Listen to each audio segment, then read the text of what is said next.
A palavra de Deus nos diz, lá em Juízes 19, Juízes 19, onde o Senhor nos fala sobre o primeiro feminicídio de forma escancarada na Bíblia, né? Onde o Senhor relata. E eu vou parafrasear um pouquinho só para você entender o quanto esse assunto é atual.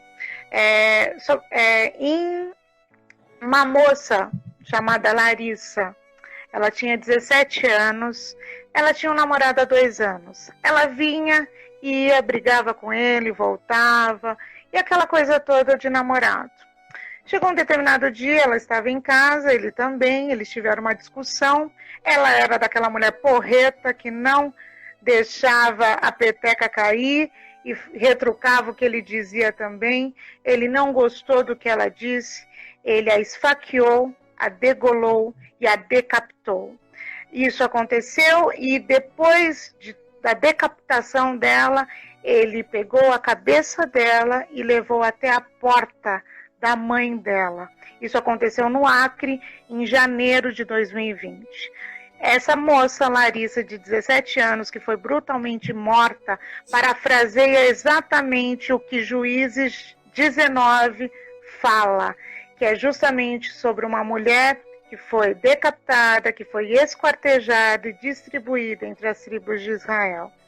E é tremendo, assim, a Bíblia traz relatos de abusos, de estupros, de feminicídio e de violências veementes contra a mulher, tanto que Cristo abortou a violência, ele anulou a lei, apagou na areia e disse, não, você não vai ser...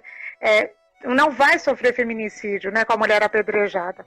Mas eu volto na questão da concubina, porque o versículo final, G, é a ordem que Deus nos dá sobre o que o reino precisa fazer em relação às vítimas de violência doméstica, querido. A palavra de Deus diz assim: todos os que viram aquilo acontecer na cidade de Israel, no período de Israel, disseram, nunca se viu nem se fez uma coisa dessas desde o dia em que os israelitas saíram do Egito. Só que no final o Senhor traz uma ordem para o povo dele, né? Para os israelitas. Pensem, reflitam e digam o que se deve fazer. Ali o Senhor trouxe à tona que quem vai resolver a questão da violência contra a mulher não é o feminismo, é o reino.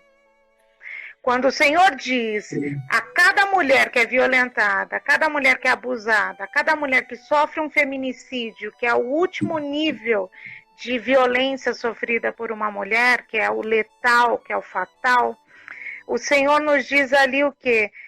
Pensem sobre isso, reflitam e vocês vão dizer o que se deve fazer a respeito dessa situação. E Cristo vem com a resposta, anulando ali a lei, naquela cena do apedrejamento daquela mulher. Eu não vou dizer que ela era prostituta, era uma mulher, né, que estava sendo apedrejada por outros homens. Então, o Senhor já nos ordenou há séculos para que nós cuidássemos e estivéssemos à frente disso. E a grande questão que a gente precisa perguntar é: aonde está a igreja? Né? O que a igreja está fazendo em prol dessas mulheres? Né? E aí por isso que eu te falei que a nossa proposta inicial é trazer essa denúncia. Ao longo desses 6 meses de Preciosa, eu comecei a ouvir relatos de irmãs que sofreram, uma que sofreu 40% do corpo queimada, não tem parte do nariz, não tem orelha, não tem as digitais das mãos, porque foi incendiada pelo ex-companheiro. Eu ouvi relatos de irmã que eram agredidas, lançadas a cabeças contra a parede e hoje tem tumores. Mulheres que têm problemas de saúde seríssimos. E aí a gente pergunta onde está a igreja. O princípio ativo, sobretudo do Preciosa, eu parto do princípio do quê?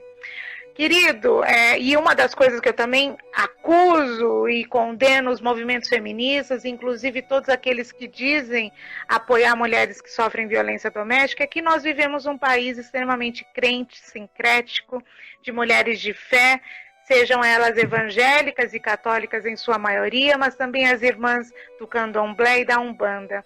E o que eu te pergunto é, querido, você está caindo de um avião, meu bem? Até o mais ateu desse mundo chama por Deus. Eu quero que você imagine, então, uma mulher que sofre violência doméstica. A mulher que sofre violência doméstica, ela vive, não há uma que diga o contrário disso. A sensação é que você está no inferno. A opressão é espiritual, física e psicológica, entende? Então, você está ali, querido, quem que você chama? Por Deus. Deus, por que isso está acontecendo comigo? Meu Deus, o que está acontecendo?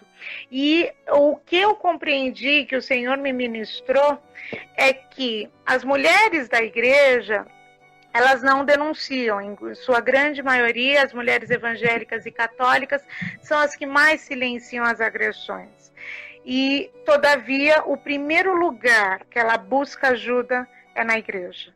O primeiro lugar que ela busca ajuda é no âmbito espiritual. Isso não só as irmãs evangélicas, a irmã de terreiro também, querida. Ela vai lá chamar o orixá dela e falar, o que está pegando? Vamos dar um jeito nesse homem.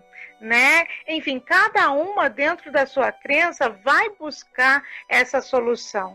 E aí eu olho para a igreja pensando que se nesse primeiro momento, ou seja, nesse início de agressões, que essa irmã está sendo oprimida, está vivendo um momento em que, inicial, daquele que o homem começa a xingá-la, daquele que o homem começa a cerceá-la de ter a liberdade dela de ir e vir, a liberdade dela é ir para a igreja. Né? Essa irmã está sofrendo também uma violência. Nesse momento que essa irmã desperta, ela vai para a igreja e ela entra em contato com o pastor, vai lá no gabinete pastoral, ou então ali na filinha da oração e fala, querido, eu estou com um problema no meu casamento.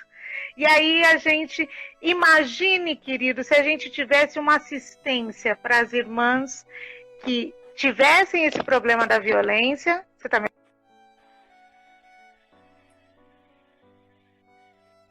Tô ouvindo. Imagine se lá, você como pastor, recebesse uma irmã e lá nesse primeiro momento, onde ainda as agressões estão no início, onde as agressões ainda são psicológicas, onde as agressões ainda são verbais, morais, essa irmã fosse atendida. Querido, nós evitaríamos até o feminicídio de mulheres. Né? Então, o meu incentivo, o meu sonho, o sonho que Deus colocou no meu coração foi que dentro da nossa comunidade de fé, entre os evangélicos, em nome de Jesus, eu creio, eu profetizo que será construído, em nome de Jesus, uma cultura. Nós precisamos criar uma cultura, quebrar cosmovisões e criar uma cultura de combate e enfrentamento contra a violência doméstica. Porque longe do que dizem, isso está acontecendo lá fora, com a irmã que está lá no mundo. Não, a irmã está dentro da igreja. Quando você para pensar esse processo de migração que está acontecendo das irmãs católicas para as igrejas evangélicas, você para pensar no quê? Muitas, em sua maioria das irmãs que procuram, inclusive as igrejas neopentecostais, movidas pela teologia da prosperidade, é justamente a restauração dos seus casamentos. É justamente a quebra dessa violência, desse distrato, é a crença de que esse marido vai mudar. Né? A maioria das preciosas que eu tenho entrevistado, Gê, falam muito sobre isso. Eu vivi durante 20 anos, eu vivi durante 18 anos com esse homem, porque eu sou uma mulher de Deus. E eu acreditava, sim, que ele iria mudar. Né? Então, eu não vou descredibilizar essa irmã, muito pelo contrário, e é isso que eu te falei, que os movimentos feministas rechaçam a questão espiritual. Então falam da questão jurídica, falam da Lei Maria da Penha, denuncia, o primeiro ato é denúncia. Não, querido, o meu primeiro ato é a vida. Né? Sou eu, querido, que de madrugada recebo irmã escondida, mandando mensagem para mim, dizendo, querida, me ajuda, eu preciso fugir, porque eu estou vivendo em um cárcere privado. Irmã, me ajuda, porque eu estou aqui, enfim, eu preciso fugir, porque o meu marido acabou de sair da cadeia, ele ficou 20 dias preso e agora ele saiu, e mesmo com a medida protetiva ele está me perseguindo. Eu estou falando de irmãs da Igreja Batista, da Igreja Assembleia de Deus, estou falando de irmãs da Igreja Adventista. E aí a gente pergunta o que a igreja está fazendo.